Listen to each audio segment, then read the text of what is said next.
जीवन यादव जी नशे की हालत में, और आप जानते हैं कि इससे पहले भी नशे की हालत में उस सरफराज एक हमारा कर्मचारी था, उसको भी मारा गया। नगर परिषद दलालों का अड्डा बन गया, यहाँ दलाल बैठते रहते हैं और आए दिन नशे की हालत में ये कुछ भी गलत कदम उठा लेते हैं। ये नगर पालिका के हक में नहीं है।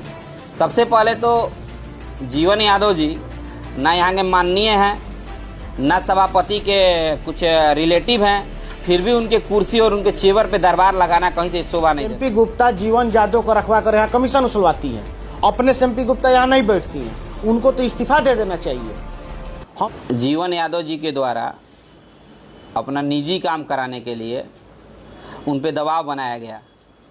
जब वो काम करने से मना किए तो उनको फ़ोन पे ही गाली गलौज दिया गया। उनका जिस फ़ोन से कॉल किया गया उसका आप उनका रिकॉर्ड भी निकलवा सकते हैं, कॉल रिकॉर्ड भी निकलवाया जा सकता है। उनके द्वारा गाली गलौज दिया गया। जब बात यहाँ तक नहीं थमी तो वो बोले कि तुम घर से तुरंत ऑफिस आओ, क्योंकि ये ऑफिस में उस समय मौजूद नहीं थे।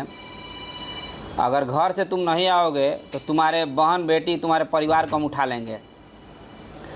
तो ये डरे अपना ऑफिस में आए, और ऑफिस में आए तो बड़ा बाबू के द्वारा बताया गया कि भाई जाके सुन लिए, चलिए हम भी चलते हैं। बड़ा बाबू साथ में गए और वहाँ ऑफिस में इनके साथ बहुत ही अभद्र व्यवहार किया गया, यहाँ तक कि जान से मारने की भी धमकी दी गई। और उनके द्वारा बताया गया कि जो डिजिटल सिग्नेचर है, बहुत लोगों को डिजिटल सिग्नेचर के बारे में पता नहीं है। डिजिटल सिग्नेचर के द्वारा ही चेक का हस्तांतरण होता है, चूँकि इनका काम है, जितना भी योजना है उस काम पैसा आदान प्रदान करना, और उस डिजिटल सिग्नेचर को भी छीन लिया गया। और नशे की हालत में थे, ये बात सारे लोगों के द्वारा बताया गया, इनके द्वारा भी बताया गया, रंजीत कुमार के द्वारा भी बताया गया। कौन नशे की हालत में था? जीवन यादव जी नशे की हालत में। और आप जानते हैं कि इससे पहले भी नशे की हालत में उस सरफराज एक हमारा कर्मचारी था, उसको भी मारा गया। और आए दिन नशे की हालत में ये कुछ भी गलत कदम उठा लेते हैं। ये नगर पालिका के हक में नहीं है। सबसे पहले तो जीवन यादव जी ना यहाँ के माननीय हैं, ना सभापति के कुछ रिलेटिव हैं, फिर भी उनके कुर्सी और उनके चेवर पे दरबार लगाना कहीं से शोभा नहीं देता है।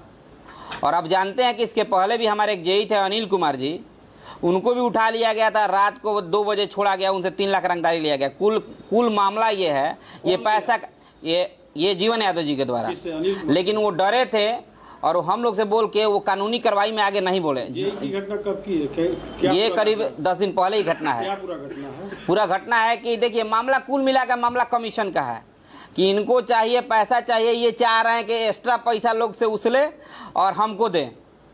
कुल मामला है कि एक्स्ट्रा पैसा आप जो जनता के जो ठेकेदार हैं, चाहे जो भी लोग हैं, अन्य लोगों से पैसा ऐंठिए और हमको दीजिए।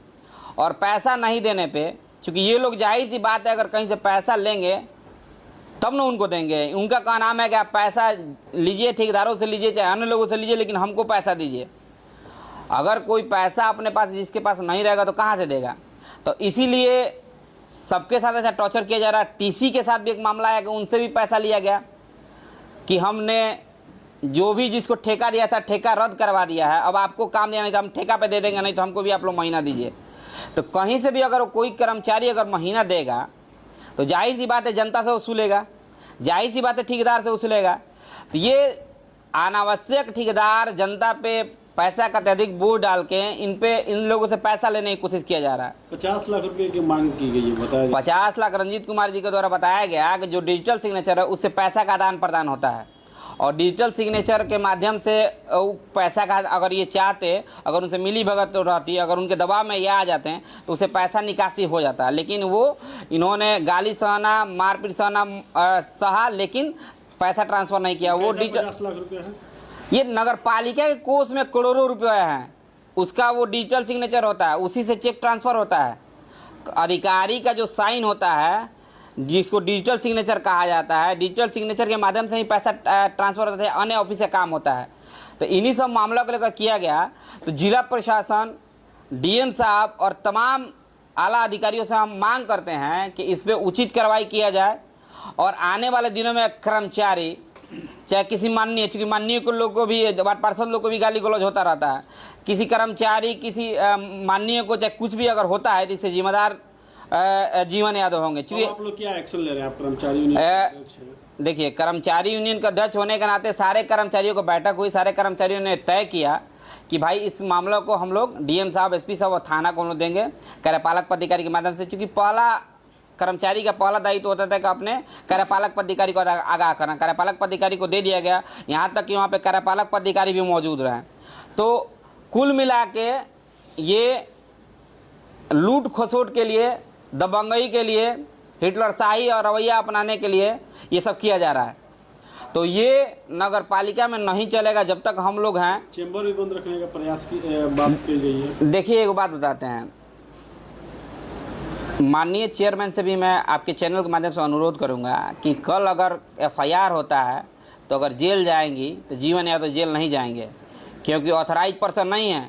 हमारे चेयरमैन जेल जाएंगी और उनके पद का अगर मिसयूज़ किया जा रहा है, कहीं से भी अगर एफआईआर होता है तो वो सेम्पी गुप्ता जी जेल जाएंगी। तो उनसे निवेदन है कि वो आएँ तभी अपने कार्य को निष्पादित करें, और नहीं तो उनसे अगर पद नहीं संभाल रहा है तो इस्तीफा दे दें। क्योंकि अक्सर देखा जाता है कि उनके टेबल पर